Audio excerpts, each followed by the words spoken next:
कहानी शुरू हो रही है, राम कहानी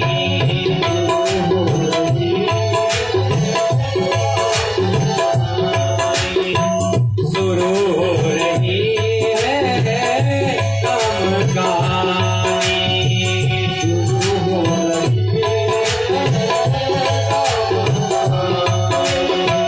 महिमा तुम्हारी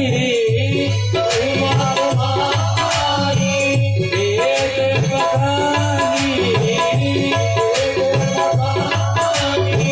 तुलसी की जुबानी शुरू हो रही है, राम कहानी शुरू हो रही है।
जग करता करता भरता हो,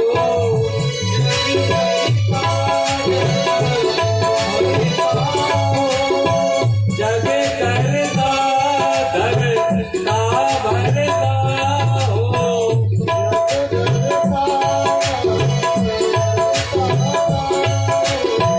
मात पिता बंधु दाता हो,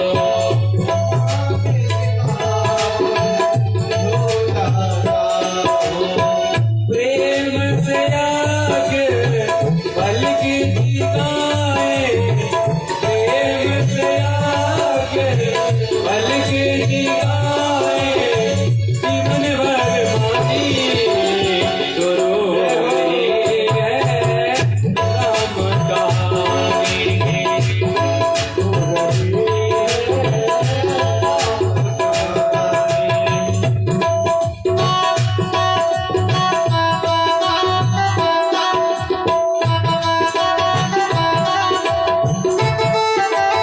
रही है।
अवधपुरी रघुकुल मन राऊ, वेद विदित तेहि दशरथ राऊ। धर्म धुरंधर गुण निधि, ज्ञानी हरि भगत जेहि सारंग पाए। हरि भक्त है, गुणनिधि है, ज्ञानी है, सब कुछ है, प्रजा को पुत्रवत पालन करते हैं। तीन तीन रानियां हैं, कौशल्या, कैकेयी और सुमित्रा। लेकिन है क्या? एक कमी है। कमी कौन सी है? संतान नहीं है। मानस में तो बहुत अच्छे से लिखा है। क्या लिखा है मानस में? वो चौपाई तो देखकर लोग जानते हैं, जो मानस पढ़ते रहते हैं। और इस क्षेत्र में तो हमने देखा है कि मानस होती ही रहती है। हम आज 5 दिन तो हो ही गए हैं, तो हमें अपने कमरे पर मानस सुनाती रहती है बराबर। क्या लिखा गया है कि एक बार भूपति मन माही, एक बार भूपति मन माही,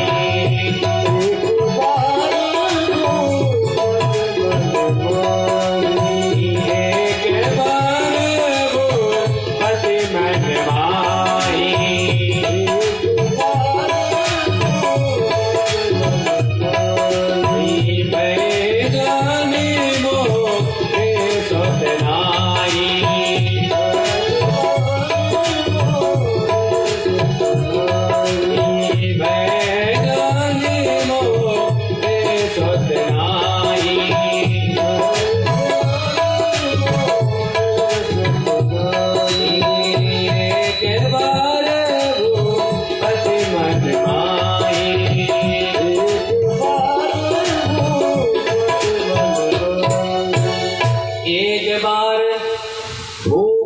मन माही, अभई ग्लानि मोरे सुत नाई। आज मानस को पढ़ने वाले हैं वो जरा बहुत ध्यान से कथा को सुने। पूरी मानस में 21 जगह पर एक बार लिखा है। अब मानस को पढ़ के देखना, 21 जगह एक बार शब्द है। और जहां जहां पर एक बार शब्द का प्रयोग किया है तुलसी बाबा ने, वहां पर कुछ ना कुछ विशेष घटना है, तभी एक बार लिखा है। जिसके जीवन में संतान नहीं है, चौथापन आने को है, क्या उसके जीवन में एक ही बार गिलानी होगी? बार बार गिलानी होगी। बार बार सोचेगा कि मुझे संतान नहीं है। बाबा ने लिखा है कि एक बार, तो क्या एक ही बार गिलानी होगी? गिलानी तो रोज होती थी, लेकिन एक बार कुछ ऐसा घटित हुआ है जिस कारण से गिलानी हुई है। ऐसा क्या घटित हुआ जिसके कारण से आज बाबा को लिखना पड़ा? ये कथा उस जगह से आती है। एक बार देवासुर संग्राम हो रहा था। देवताओं को राजा दशरथ की जरूरत आन पड़ी।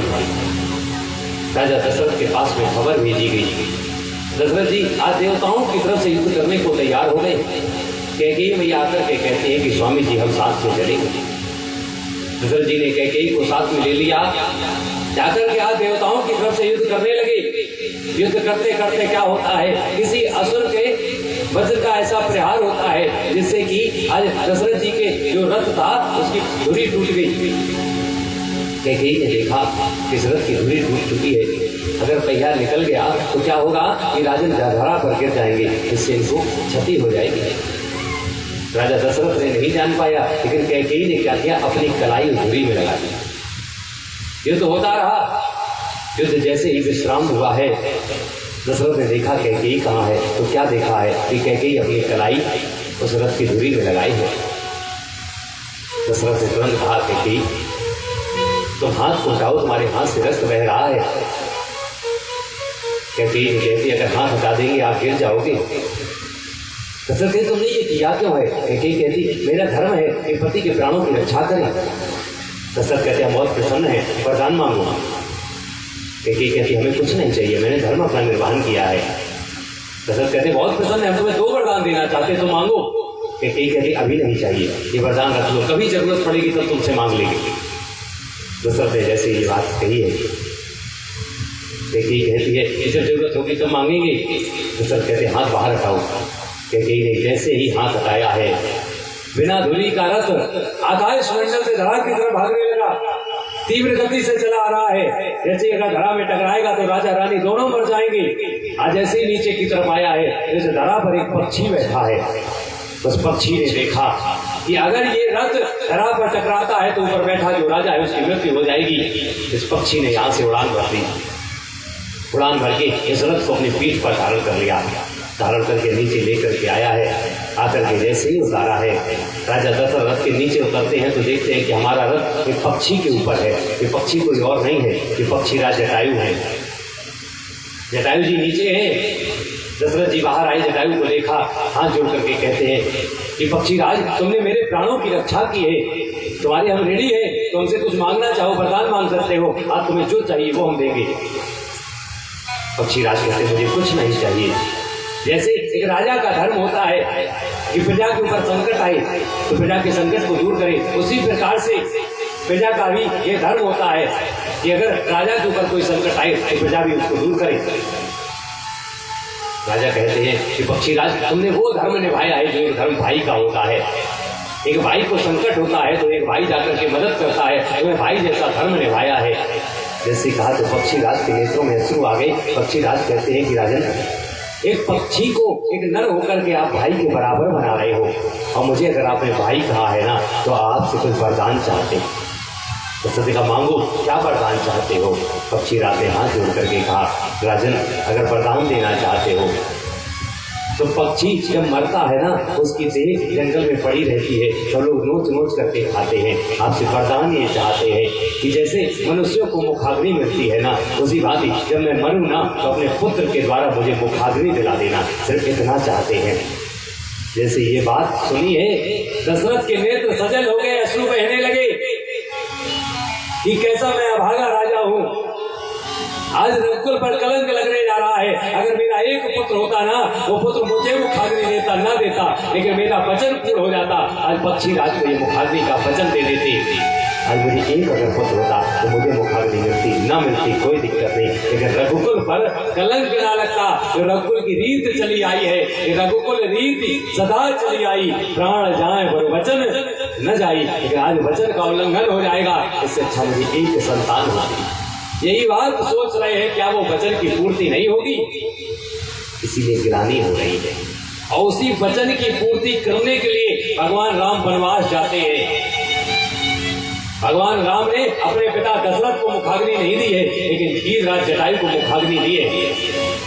जो गीधराज जटायु को वचन राजा दशरथ ने दिया है, वो दशरथ के वचन को पूर्ण भगवान ने दिया है, और गीधराज जटायु को मुखाग्नि देते हैं। वही बात आज दशरथ सोचते हैं, बार बार सोचते हैं, तभी बाबा को लिखना पड़ा है कि एक बार भूपत मन माही, भई ग्लानि मोरे सुत नाई। जीवन में दुख है, और जब जीवन में दुख आए तो क्या करना चाहिए? तीन में से किसी एक के पास चले जाना चाहिए। तीन में से किसी एक के पास चले जाओ। अगर जीवन में दुख है, दावा हम करते हैं तुम्हारे जीवन से दुख मिट जाएगा। तीन कौन कौन है? तीनों माएँ हैं। पहली है माँ जिसे तुम्हें जन्म दिया। दूसरा कौन है? दूसरा है महात्मा। तीसरा कौन है? तीसरा है परमात्मा। ये तीनों माँ हैं। पहली माँ है, दूसरा महात्मा है, और तीसरा परमात्मा है। किसी सच्चे संत के पास चले जाना तो थोड़ा रो देना तो दूर होगा। कोई न मिले तो परमात्मा के पास को चले जाना तो दूर होगा। दशरथ जी की मैया तो नहीं है, कहाँ जाए? महात्मा के पास जाए। महात्मा कौन है? गुरु ग्रह गयो तुरत महिपाला, चरण लाग कर विनय विशाला, निज सुख दुख सब गुरु ही सुनाय, कई वशिष्ठ बहु विधि समझाय। वशिष्ठ जी ने बहुत समझाया है, कहते नहीं एक पुत्र हो जाए बस मेरा वचन पूर्ण हो जाएगा, मुझे एक पुत्र चाहिए। वशिष्ठ जी कहते परेशान मत हो। क्यों? धरहु धीर हुई है सुत चारी। हाँ, एक नहीं होंगे, कितने होंगे? 4 होंगे। धरहु धीर हुई है सुत चारी, त्रिभुवन विदित भगत भया। रुद्र जी ने हाथ जोड़े, स्वामी जी हम एक चाहते हैं, आप 4 की बात करें, कब होंगे 4? गुरु जी बोले कब चाहते हैं? अभी तुरंत व्यवस्था करो, तुरंत व्यवस्था करें। हाँ तुरंत, जैसे कहा तुरंत व्यवस्था करो। वशिष्ठ जी ने व्यवस्था कर दी। क्या व्यवस्था की है? श्रृंगी ऋषि वशिष्ठ बुलावा, पुत्र काम शुभ जग करावा।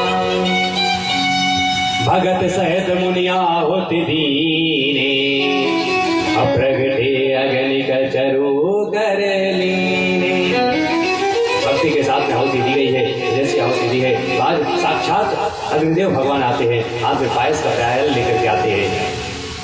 आज प्याले को दिया है वशिष्ठ जी को। वशिष्ठ जी से कहा इसमें हवी है, खीर है, ये जाकर के दशरथ को दे दो। दशरथ अपने 3 रानियों में बांटते। आज हवी को लेकर के वशिष्ठ जी दशरथ जी को देते हैं, जाओ बांटो। दशरथ जी ने हवी को लिया है, 3 रानियों को बुलाया है, आमने सामने खड़ा कर लिया और बांटने लगे हैं। बांटा मालूम कैसे है? अर्धभाग कौशल्य ही दीना, हो भय भागया देकर कीना। मानस को पढ़ने वाले बहुत ध्यान से इस जगह पे सुन ले कथा। कभी मानस पे चर्चा होगी तब हम आपको चर्चा करके दिखाएंगे कि मानस की एक चौपाई पे अगर 1 घंटे भी बात की जाए तो भी छोटी है। ये मानस है। भागवत की चर्चा करना सहज है, मानस की चर्चा करना बहुत कठिन है।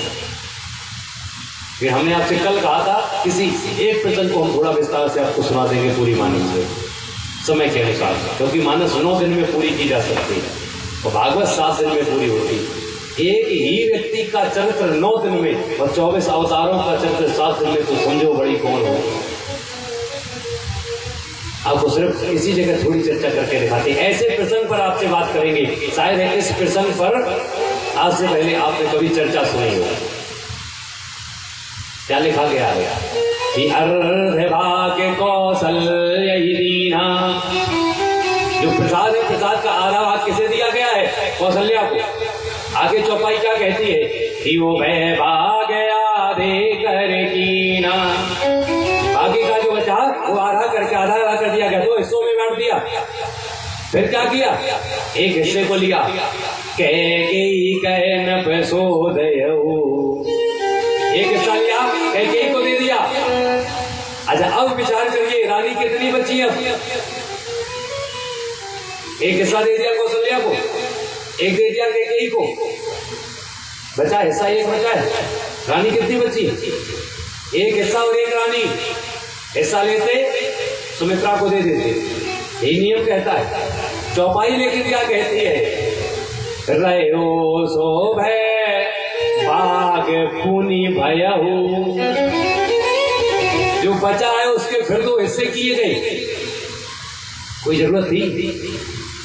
एक रानी है, एक हिस्सा है, दे देते फुर्सत।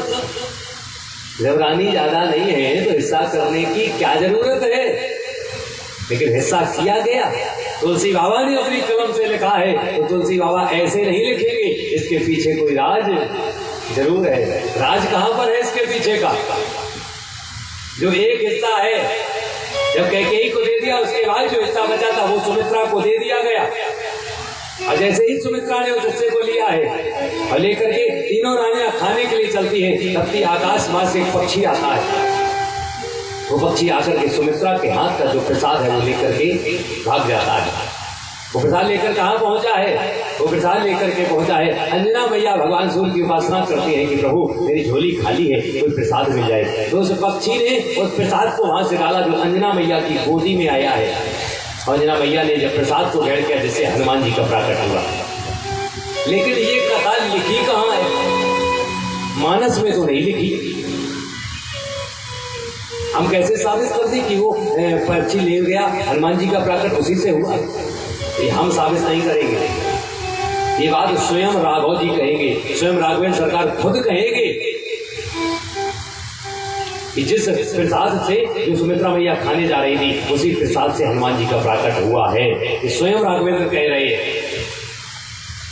आधा हिस्सा कौशल्या को, बाकी का बचा उसके 2 हिस्से किए गए। एक हिस्सा दिया कैकेयी को, दूसरा हिस्सा जो सुमित्रा को दिया था वो कैकेयी के हिस्से के बराबर का हिस्सा था, क्योंकि कौशल्या को तो ज्यादा दिया था। जो कैकेयी को दिया था उसके बराबर का हिस्सा सुमित्रा के पास में। और जो बराबर का हिस्सा है तो संतान कैसी होगी? बराबर होगी। और बराबर होगी तो कौन कह रहा है? रघुपति की बहुत बड़ाई, रघुपति की बहुत बड़ाई, रघुपति की बहुत बड़ाई। तुम मम प्रिय वर नहीं सम भाई,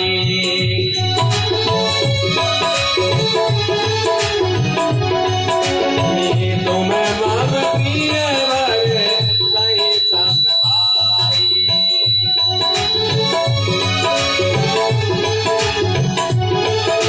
रघुपति की बहुत बड़ाई, तुम मम प्रिय वर नहीं सम भाई।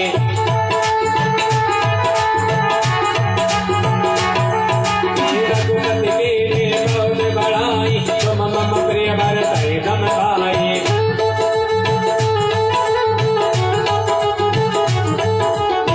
रघुपति की बहुत बड़ाई,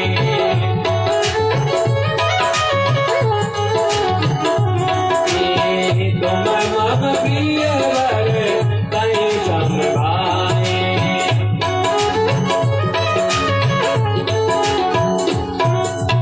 कौन कह रहा है? राघवेंद्र सरकार स्वयं कह रहे हैं, तुम मम प्रिय भरत ही सम भाई। भरत के समान क्यों? क्योंकि तुम भरत के समान ही हो। समान क्यों? क्योंकि समान प्रसाद से ही प्रादुर्भाव हुआ है। जितना बराबर का प्रसाद कहेगी कि हाथ में था, वही प्रसाद से हनुमान जी का प्राकट हुआ। स्वयं राघवेंद्र सरकार कहते हैं। तो हिस्सा किसका हुआ? रहो सो भय भाग पुनि भयो।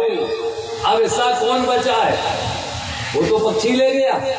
अब कौन बचा? बचा है कौन सा? जो कौशल्या और कैकेयी के हाथ में ये बचा। आगे इसका प्रमाण दिया गया है। चौपाई इसी की दूसरी वाली पढ़ लेना। कौशल्या कैकेयी हाथ धरी, कौशल्या कैकेयी के हाथ में जो रखा है, रहो सो भय भाग पुनि भयो, उससे हिस्सा निकाला गया है।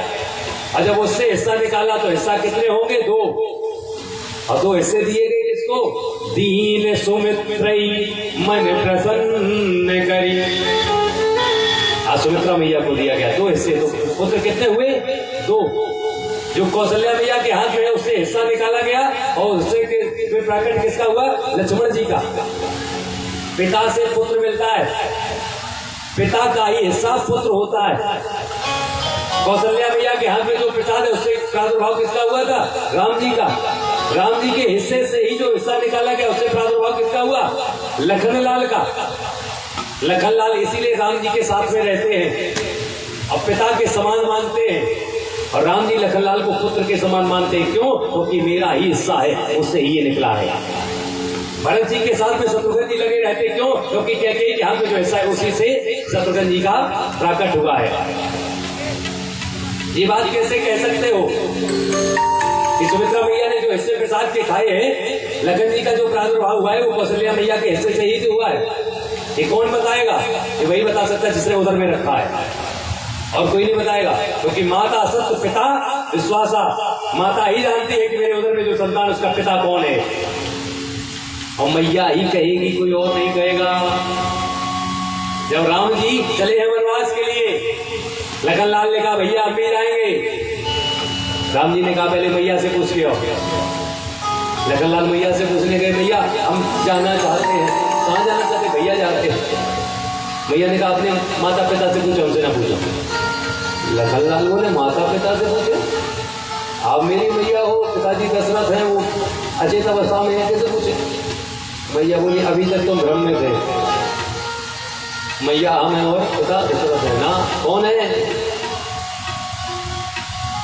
ताते तुम्हारे मात भैरी, पिता राम सब बात सने। पिता कौन है? राघव पिता है तुम्हारे। क्यों? राघव के हिस्से से ही तुम्हारा प्राकट हुआ है, ये माता स्वयं कह रही है। और कोई मैया कभी अपने संतान के लिए ये नहीं कह सकती वो तुम्हारा पिता है, क्योंकि मैया जानती है मेरे उधर से जब लखनलाल ने जन्म लिया है, ये लखनलाल उसी हिस्से का हिस्सा है। और ये राघवेंद्र सरकार भी जानते हैं, राम जी स्वयं जानते हैं कि मेरा ही ये पुत्र लखन है। राम जी ने स्वयं एक जगह पर कहा है, लखन तुम मेरे पुत्र हो। मालूम कहाँ कहा है? लंका कांड में। जब लखन को शक्ति लगी है, लखनलाल पड़े हैं, राम जी रो रहे हैं, और राम जी क्या कहते हैं? निज जननी के एक कुमारा,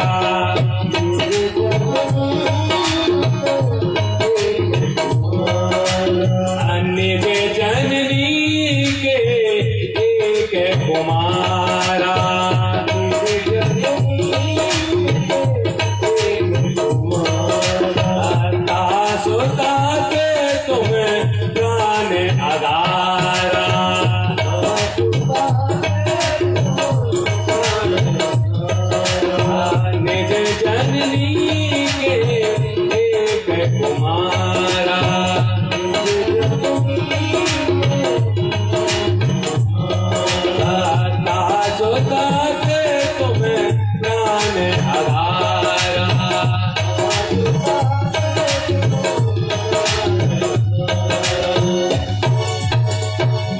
जननी के एक कुमारा।